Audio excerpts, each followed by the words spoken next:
ferons sans remettre en cause notre compétitivité. Il n'y a en réalité pas de partage et pas de redistribution possible s'il n'y a pas en amont de l'activité et de la production sur notre territoire.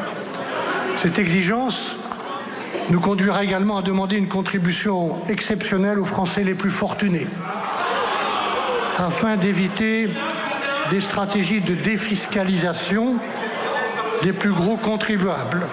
Et puis enfin, cette fois-ci dans la durée, nous lutterons résolument contre la fraude fiscale et contre la fraude sociale, y compris en sécurisant les cartes vitales pour éviter le versement indu d'allocations.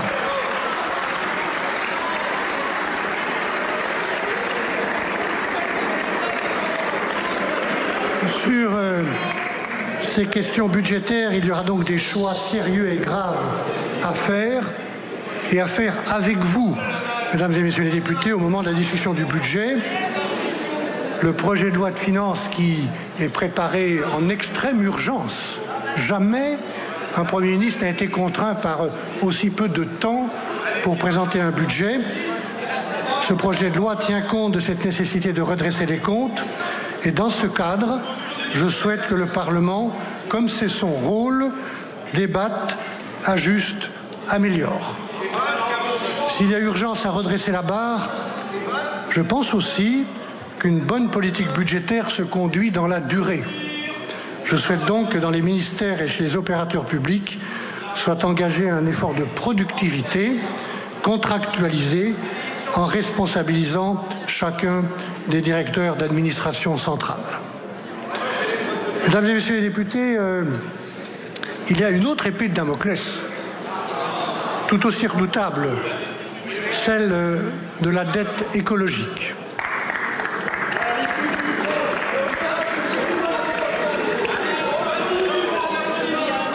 Nous n'héritons pas la terre de nos ancêtres, nous l'empruntons à nos enfants. Cette priorité m'a accompagné tout au long de ma vie publique, depuis mon tout premier engagement aux côtés du tout premier ministre français de l'Environnement, dans mon pays de Savoie, à l'Assemblée nationale et au Sénat, où j'ai eu l'honneur de siéger, au ministère de l'Environnement, puis au ministère de l'Agriculture et de la Pêche, à la Commission européenne enfin. Elle sera au cœur de notre action. Parce que j'ai en mémoire, mesdames et messieurs les députés, la recommandation d'un homme d'État que je respectais et que j'admirais, Pierre Mendès France, qui recommandait de ne jamais sacrifier l'avenir au présent. Ne jamais sacrifier l'avenir au présent.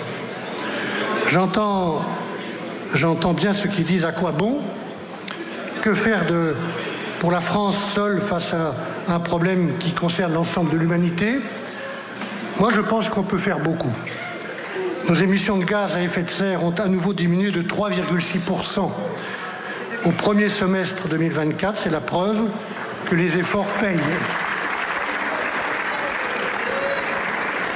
Nous pouvons et nous devons faire plus pour lutter contre le changement climatique et prévenir tous les risques de plus en plus nombreux et violents qu'il porte en lui. Préserver la biodiversité, encourager l'économie circulaire. Nous devons agir plus concrètement au sein de l'Union européenne et dans le cadre des accords de Paris. Et nous devons valoriser les initiatives des communes, de nos régions, des départements, de tant d'entreprises et de tant d'associations. La transition écologique doit être l'un des moteurs de notre politique industrielle.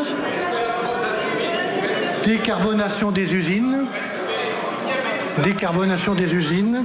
encouragement à l'innovation, implantation de nouvelles industries de la transition, renforcement de nos filières de recyclage. Je crois, et depuis longtemps, à une écologie des solutions. Ensemble, nous allons agir aussi sur l'offre énergétique, en poursuivant résolument le développement du nucléaire, et notamment le discours de politique générale de Michel Barnier. Mais aussi en poursuivant le développement des énergies renouvelables. en mesurant mieux, dans certains cas, je pense aux éoliennes, tous leurs impacts. En valorisant la biomasse pour décarboner efficacement la production de chaleur et de gaz. En développant la filière française des biocarburants pour l'aviation. Et enfin, j'y reviendrai, dans les Outre-mer, qui sont engagés vers un objectif de 100% d'électricité renouvelable en 2030, seront développés des laboratoires d'innovation pour le solaire et la géothermie. Ensemble, ainsi, nous devons maîtriser, poursuivant les efforts engagés, nos besoins d'énergie en faisant preuve de sobriété et d'efficacité. Nous allons mieux cibler, mesdames et messieurs les députés, nous allons mieux cibler l'accompagnement des particuliers et des entreprises, notamment pour la rénovation thermique des bâtiments. En attendant, le diagnostic de performance énergétique sera simplifié et son calendrier sera adapté. L'État qui, avec ses opérateurs, les plus gros propriétaires immobiliers et fonciers du pays, doit être aussi exemplaire et il réduira cette consommation d'énergie en isolant les surfaces qu'il gère. Pour tout cela, les travaux de planification vont reprendre immédiatement. La stratégie française énergie-climat, le 3e plan national d'adaptation au changement climatique, la nouvelle programmation pluriannuelle de l'énergie, voilà les outils dont nous disposons et que nous allons utiliser. Je voudrais dire un dernier mot sur ce sujet de la question de l'eau. Sécheresse ou inondation, conflit des usages, pollution des nappes phréatiques, envolée des prix. Nous sommes 60 ans après la toute première loi sur l'eau de 1963 et je pense que, en prenant en compte les travaux et les réflexions engagées ces dernières années, le moment est venu de consacrer aux enjeux stratégiques liés à l'eau une grande conférence nationale pour agir. Ces deux réalités budgétaires et climatiques, mesdames et messieurs les députés, certains veulent les nier ou les ignorer.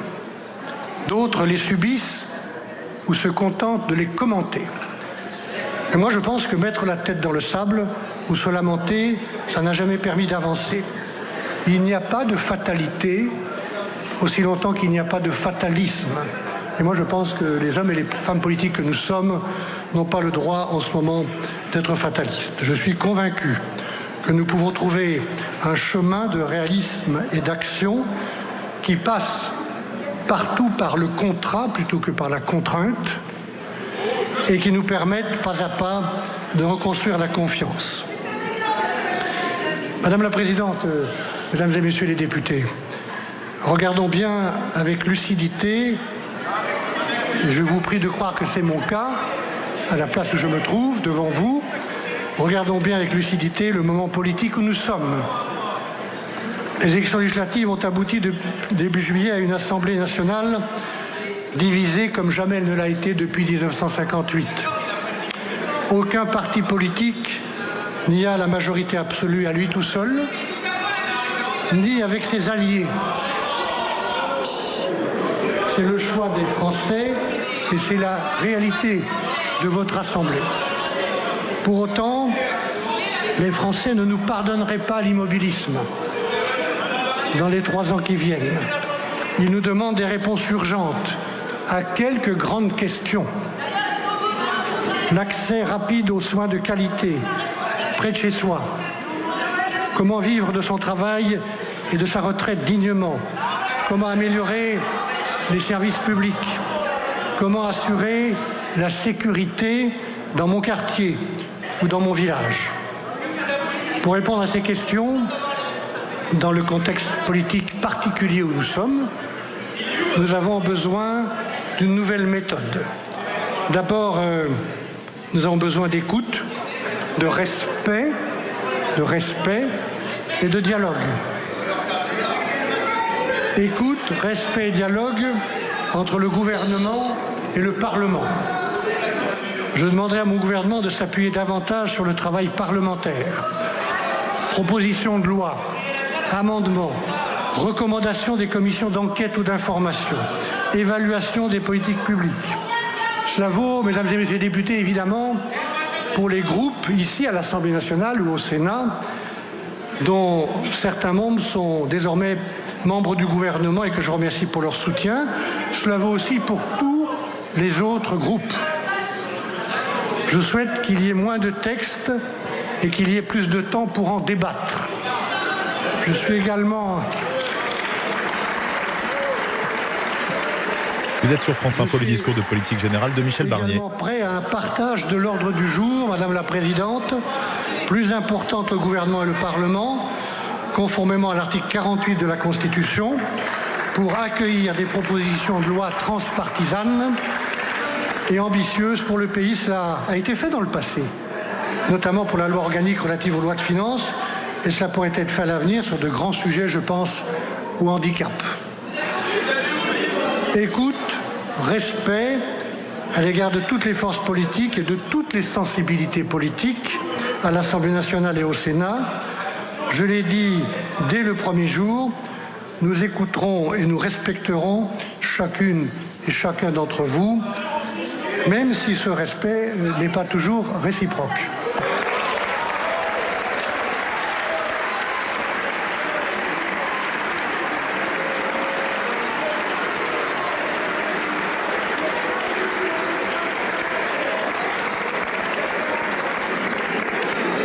Enfin, j'ai bien entendu les appels à davantage de représentativité. Je suis prêt. Le gouvernement est prêt.